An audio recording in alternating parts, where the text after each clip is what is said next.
Geoff, you're running the knowledge management stream of work in the Climate and Development Knowledge Network. Surprising in a way that in a world of the internet and Google and other search engines where so much is available, that we need to invest in this area. Explain why. Well, I think there's a paradox because although there is a massive amount of information out there and more every day, if you've got really good internet access and you've got the time on your hands, then there's lots you can find. But for many people, that just simply isn't the case. It's very difficult to make sense of what's out there. There's so much. It's quite contradictory. So there are real challenges for many people. And I think this is a problem for scientists and researchers, but it's even more of a problem for people, decision makers, and those who are influencing them, people who are at kind of the front line of making decisions about climate and development. They're our target audience, and that's the real challenge, getting to those people. We've talked quite a bit about our role as an intermediary between researchers and people who generate knowledge on one side and people in decision-making jobs who use knowledge on the other side. Doesn't it happen already? Why is it difficult? Well, I think there's often a discontinuity here. We have a lot of research production, a lot of expert knowledge production. But there aren't enough intermediaries who are doing that translation and conversion job. I think there are think tanks doing it. The media are really important in doing it. But there needs to be much more of that, and I think that's something that we can support through the network. So explain how we're going to deliver those different functions within the work that we do in the Climate and Development Knowledge Network. Well, I think there's 4 pieces to this. We're going to be producing good content ourselves, the result of our research and our technical advisory work. We need to make sure we're really excellent at communicating that, so it doesn't stay in these thick reports. They have a role to play, but we need to have much shorter, much more accessible products. That's part of our job. But I think we need to be an intermediary ourselves. We need to engage in policy processes so that we are arriving at the right place at the right time and we already know what's happening on the ground. We can play a really important role in strengthening what I guess we could call the knowledge architecture around this by working with those intermediaries, those other websites, those other media players, rather than trying to replace their role. Many people, especially at the regional country level, are working in a certain amount of isolation.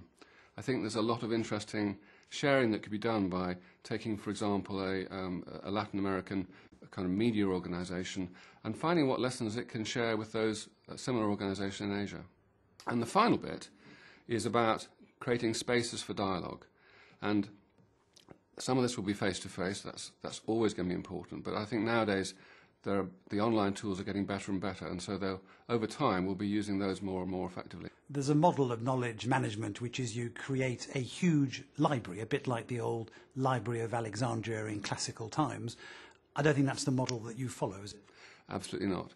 That's not to say that the library isn't a key part of this, but you need to have the librarian, that really helpful librarian who's at the front desk saying, what is it exactly you need? Can you explain that question a bit more carefully? I know where to find this. Let me help you. And here's a summary I've produced of material in this area. So I think that's absolutely vital. Now, it's important to say that although we have resources to work on this ourselves within the Climate Development Knowledge Network, we intend to bring in lots of partners and to contract out quite a lot of the work, I think. Yes, that's key to this. We're calling the strategy a being there strategy.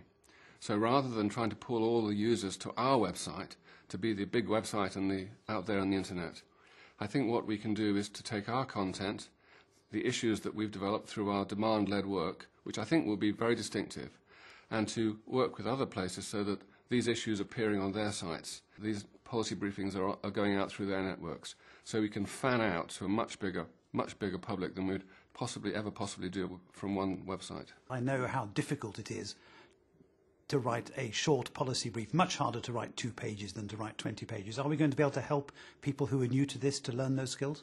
That probably is not a role for us specifically, but there are organisations out there which are doing this job of communication capacity building very well. I think the trick for us is to work with people like that and put the 2 sides together so that training happens. And we can help perhaps sponsor that and make those connections. We've talked quite a lot in our programme about decentralising and empowering our regional directors to run programmes regionally. They'll all be working on knowledge and knowledge management in different ways, and you'll have a programme globally. How do you link all that together? What I'm hoping to create with our regional partners is an international team of communication and knowledge management people in each of the regions. We need to get together. We need to share our initial assumptions, come up with joint work programs, but then let each region go off and actually interpret this for their own audiences, for their own issues. And they'll need to take different approaches because, for example, the internet is a much more effective option in Latin America than it is going to be in many parts of Africa. I think we can knit together a team which will be really an effective piece of glue that will knit the network together.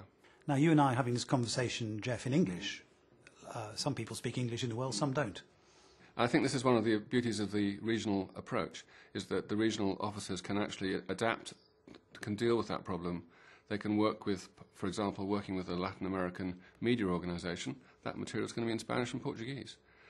Similarly, as we get into Asia, we can be working in Chinese and in various Indian languages over time. Not on day one, but I think this is an ambition over time. Periodically, we'll be looking back at the complete suite of products we produce, and we'll be having independent review to see, did we do a good job here? But on a case-by-case basis, we need to move fast in turning products out, getting them out there. So we need to rely on the professionalism of those communication staff, knowledge management staff in each of these regions, and the organisations they work with. Let's move forward 5 years and look backwards. What will make you happy about what we will have achieved altogether in the Climate and Development Knowledge Network? First of all, we should by then, if we've done our job well, we should have quite a big list of very concrete examples where we could say, this intervention, this policy briefing, or this meeting we convened, or this online debate that we helped to structure. The people who are involved will be able to say, yes, that was a bit of a turning point. And the result of that was that this policy process went in this direction, and look what's happened. But I think probably the longer-term legacy of this is going to be this stronger knowledge architecture. Geoff, thank you very much. Thank you.